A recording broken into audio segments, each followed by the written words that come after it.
As always, as part of Football Friday, hour number 2, after Felica, before Dr. Bob, Steve Fezzik joins us in studio. Today is no different. You can follow him on Twitter at Fezzik Sports, at your own peril, by the way, I should add. He's not very nice on Twitter, but in real life, he's actually a decent human being. It's Steve Fezzik, everybody, the only back-to-back winner of the Hilton Super Contest. How are you, sir? The pioneer, the bear, the actuary. What more could you want on your Friday morning? That's right. A bear, an actuary, and a pioneer walk into a bar together. What happens? Hey, will you take a listener question before we get into all that you wanted to talk about? Absolutely. Because I think this is a good one. This is from good friend Chillionaire. He actually asked this last hour, and I promised I would pass it on to you. He said, Gil had a question for Fezzik, if you don't mind asking if he can explain how he determines NFL power rankings and the corresponding spreads for matchups. Thank you and enjoy the weekend, guys. Yeah, so it's complicated, but to simplify, I've got a number that, and by the way, every power rating for an average team should be 0. So it used to be like college teams, their power rating for Ball State 64. What does that mean? So an average team is a 0. Best team right now would be like Detroit Lions, 5.5, Kansas City Chiefs, 5.5. If they played an average team, that would be a 0 on a neutral. I take the difference. It'd be 5.5. Take the difference between the power ratings, adjust for home field, which is not the same for all teams. Right. Like this week, I would give Jacksonville 1 for a London home field advantage, by example. How do I actually set those numbers? I look at the underlying metrics like the yards per play, et cetera. I look at recent injuries. Any quarterback changes, like the New Orleans Saints are like a -5.5 in my ratings before that game last night. So they're literally the worst team in the league right now after last night because they don't have Carr. Yeah. And they've got so many other injuries. And then to set an actual line, there's certain situations that you have to be aware of, good situations, bad situations. But my starting point is always the difference between the power ratings and then adjust for home field. And usually most of the power ratings are based on like the underlying statistics. But if I'm way off market, I will adjust back to the market. I won't be just on a complete and utter island. I would say the one team I'm probably more optimistic than most would be the Eagles. I'm higher on the Eagles. I think the Eagles will win the division, not your Washington football team. I was going to save this for later, but let's just, since you bring up the Eagles, that is your best play of this week, straight bet? Yes. So the Eagles laying 3. I think you can get that over at the Hall of Fame bookmakers over at the South Point. So you can go and play right there, -110. You don't want to lay it's fine to lay up to -115. My handicap, my power ratings make it 5. So that's one handicap. My second power rating would be comps. So the Giants were just playing the Bengals, all right? The Bengals were laying 4. The transitive property, I like. Transitive property. That's right. So I have Eagles greater than Bengals. Mm-hmm. Many people have them comparable. Let's say they're comparable, all right? So if the Bengals were laying 4, all right, at New York Giants, then the Eagles should be laying 4 at the New York Giants, not laying 3. Now you could say, well, wait a minute, Fez, they get Neighbors back, their gifted wide receiver. Yeah, but they lost their left tackle, the Giants did, and also Dexter Lawrence is banged up. So the injuries at best is a push for the Giants, and from the transitive property, you land on 4 from my power ratings, -5, so I'm going to lay -3. I think Crackman likes that as well. All right, Eagles -3 at the New York Giants. That's Fezzik's play of the week. He will have a play for next week, the look ahead, which he has done every week that he's come on the show here. We'll get to that momentarily. But you wanted to comment on something we were talking about earlier here, where someone tweeted in, and I always say this that from a psychological standpoint. Not playing something that ends up winning somehow takes a bigger toll than actually losing something that you're involved in. You have a problem with that. Well, I agree with you directionally in terms of psychologically. Yes, that's all we're saying. Oh, okay. All right, fair enough. Because obviously when you lose a bad beat, that's a 2.1 unit swing. Yes. When you miss Gillies 2 winners on tennis, well, that's like a 1.8. This is a hard thing. So that even missing like a +200 winner on your tennis, that's only costing me 2 units. A bad beat cost me 2.1. By the way, I was thinking how hard it is to be a professional sports bettor. So last night I went out to dinner with family and had an early dinner at 6:15, went right to sleep. And Gilly texted me, I bet you didn't bet my tennis winners last night, morning, did you? Because I can tell when you guys don't play them because there's not a uproar of excitement, right? So I'm frankly, let me guess, think about this. I just imagine this. I shut it down Friday at 6 p.m. Thursday at 6 p.m. until Friday morning. We work 24/7. I mean, it's crazy. I don't know. I don't know if I should text them anymore to you guys. I don't know. I just, I don't care about the sushi spot. Just send the tennis. Send me the tennis.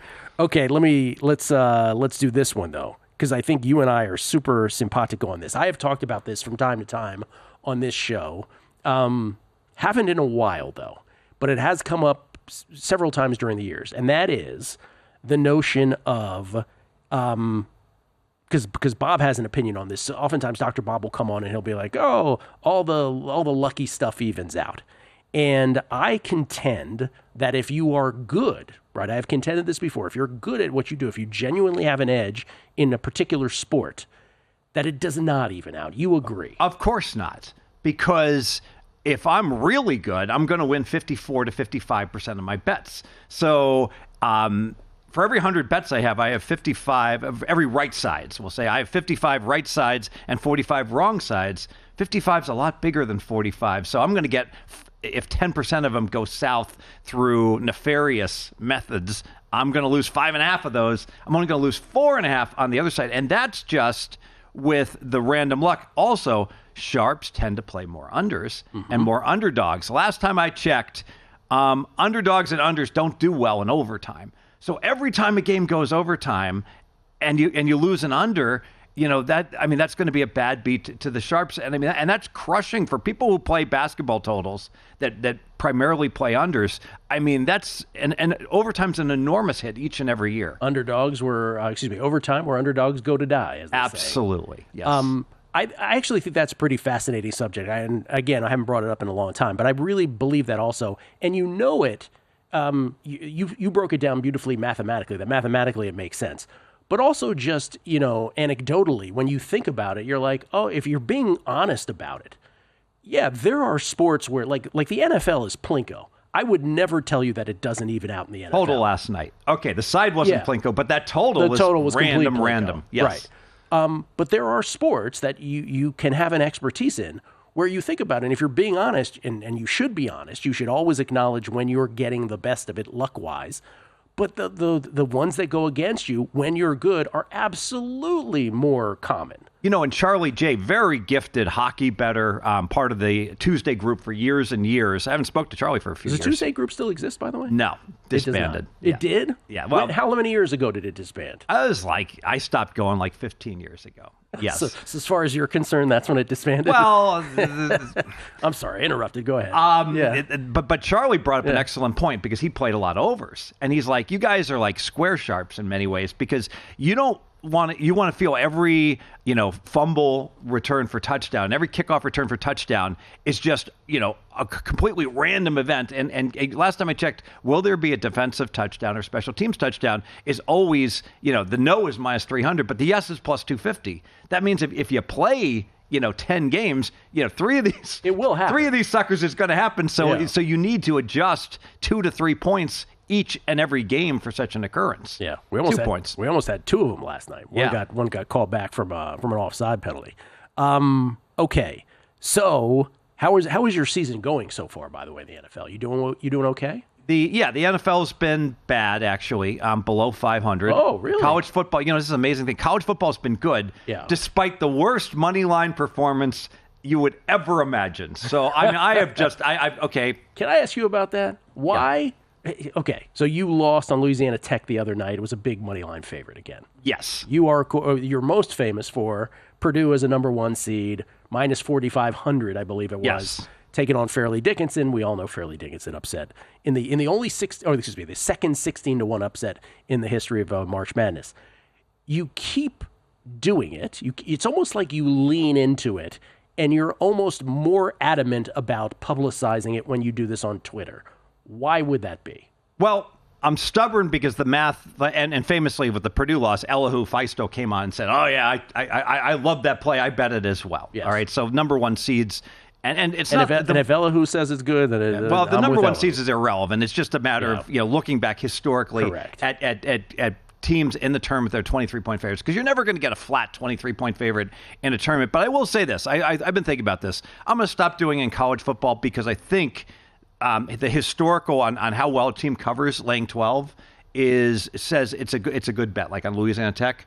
But with the transfer portal and the uncertainty of how good the teams are, I think there's more volatility than there has been in the past. And because of that, I'm going to pump the brakes. I'm going to say part of it is like no one has been better with college football season wins than Dr. Bob. Yeah. And he has La Tech over 5. And I actually said to myself, boy, he needs this game. He's not going to win La Tech if they don't win this game.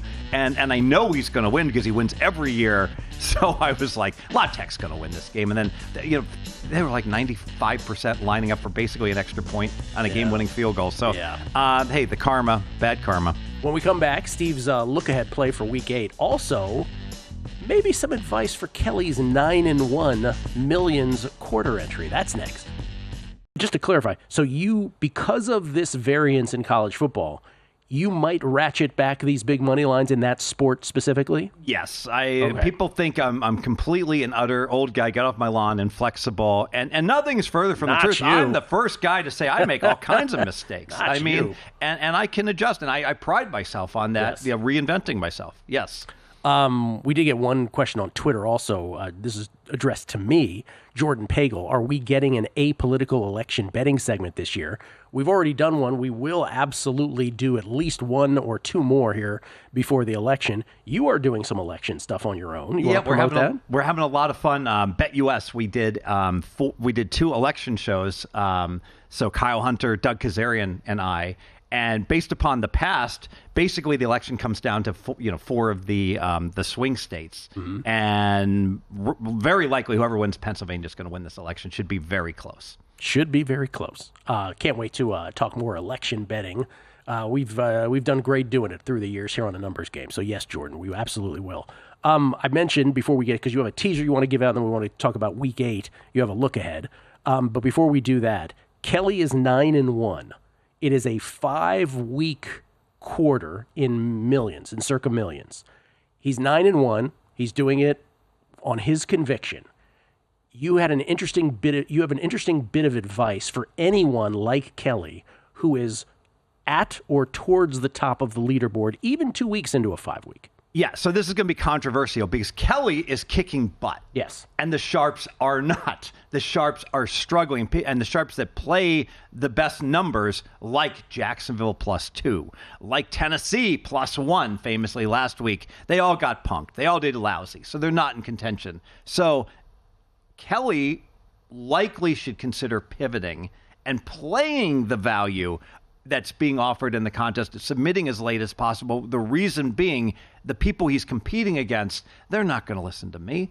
Fezzik's an idiot. He's 5-5 on his 10, and I'm 9-1. I'm going to take the 5 teams I like the best, and regardless of what the point spread being offered is. So what you are suggesting, another way to say it is, Kelly, who has gotten to 9-1 by his own conviction, ought to pivot his strategy to now just take the best of it.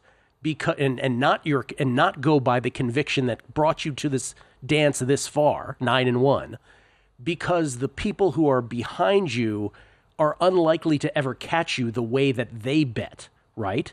Yes. If you bet that way, and the people bet the same way they do, and the people that you're tied with are not going to play that way. They're not going to take advantage. Right. They're going to still play by their conviction. But I'd like to say tweak his strategy. I don't want to go completely against it. I want to it be a hybrid where maybe he will take his 2 or 3 favorite picks of the week and then take 2 pure value picks. So I think this is fascinating because I get what you're saying on and I understand logically that your strategy here is probably the right one, except for the fact that we all have human brains. Mm-hmm. And the problem is that Kelly and anybody else who's 9-1 or 10-0, they will hate themselves if they end up losing now going to your strategy, when if they had stayed with their own conviction, they would have ended up winning. Exactly. However, the second, let's say he's in contention the last week, and there was odds, will Kelly Bidden win the quarterly prize?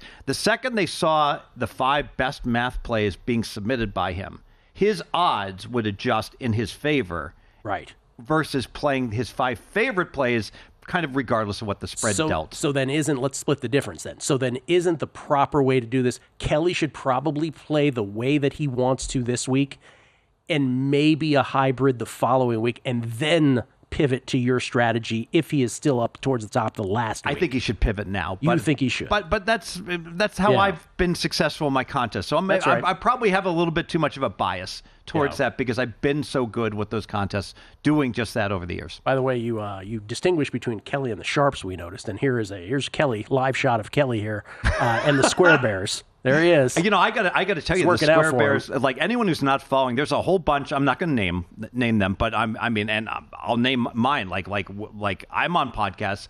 And we've done terrible picking against the spread. And I'm not, and if you're listening to a whole bunch of these guys, the number one thing, and I've always emphasized this, it's really, really difficult to win. And it's especially difficult to win when, boom, snapshot, point in time, on the Megapod. Like last year, you just destroyed it. You did so well. Yeah. But you have to make 5 selections or 3 selections at one set point in time. You don't get to cherry pick when news is breaking and all of a sudden, that's why my friend the Hitman does so well.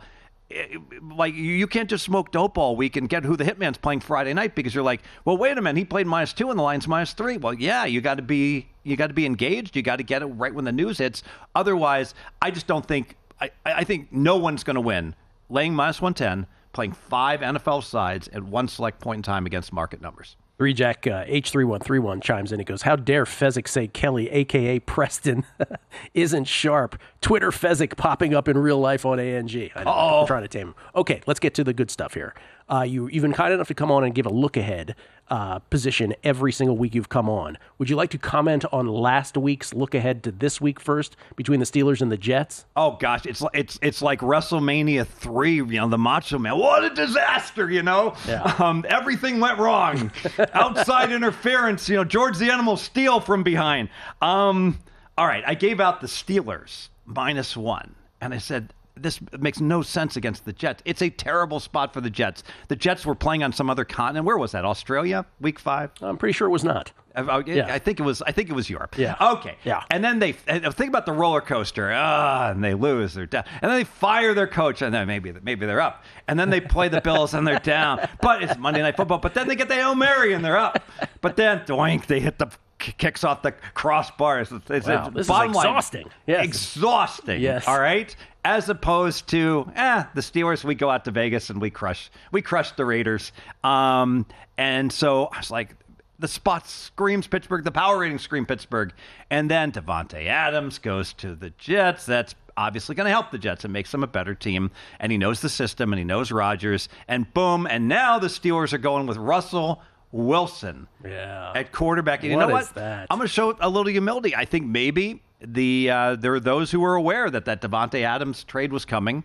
And I don't think anybody really thought Russell Wilson was going to be the starting quarterback. So there's been bad news for Pittsburgh.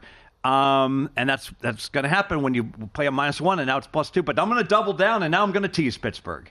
Oh, is that what you're doing? Because so that's my teaser of the week. I'm going to play Pittsburgh from +2 up to +8 with your Washington football team -8 to -2 because I still, power rating wise, I made some adjustments. I still can only get to pick them on this game, and I'm getting +2 up to +8 in the teaser. All right, the Stillers and the Commodores is your teaser of the week. By the way, let's rack that. We had humble Steve Fezzik there for a moment. Let's make sure we solidify that in history. Oh, I'm wrong all the time.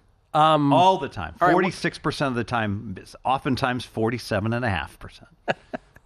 All right, what's your look ahead for Week 8, sir? All right, so we're gonna set it up, and I'm gonna say to bet it or go. This will be at DraftKings. All right, we're gonna take Atlanta, Tampa Bay. The total is 48. Set up over on Atlanta, Tampa Bay.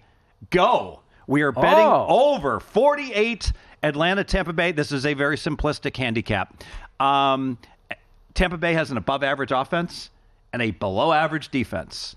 Atlanta has an average defense and an above-average offense that's really gelling now that Cousins, looks to be fully back from his injury. Also, anyone paying any attention, the scoring is finally going up in the NFL, going up big time. The kickoff rules are helping.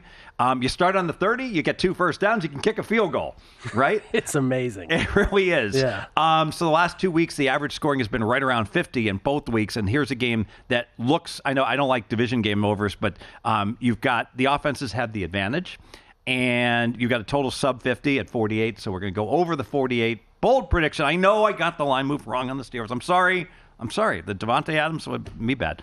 I'm confident this one will indeed beat the closing number. Okay. By the way, you have to let it breathe next time because people are landing on the show for the first time. So when you said go, they didn't know that there was a possibility that it could have been a cancel or an oppo. That's an excellent point. One thing I have noticed with Right Angle Sports is that when they go faster than when they cancel. All right? I don't know if you noticed it. So if it's a go, it tends to go like after 10 seconds. And if it's a cancel or an oppo, they tend to wait like 15 seconds. So like after 12 seconds, I'm like, this one's a phony. Oh, a little tell is what you're saying. Yes. Oh, okay. For those who are, down with Right Angle Sports. Thank you, Steve. Appreciate it, man. Appreciate it. Thanks for watching, but don't let the betting insights end here. If you want an extra edge this football season, you can get a month of VSiN Pro right now absolutely free. That means access to our betting insights, analysis, and tools like our betting splits at zero cost to you. Click the link in the description to sign up.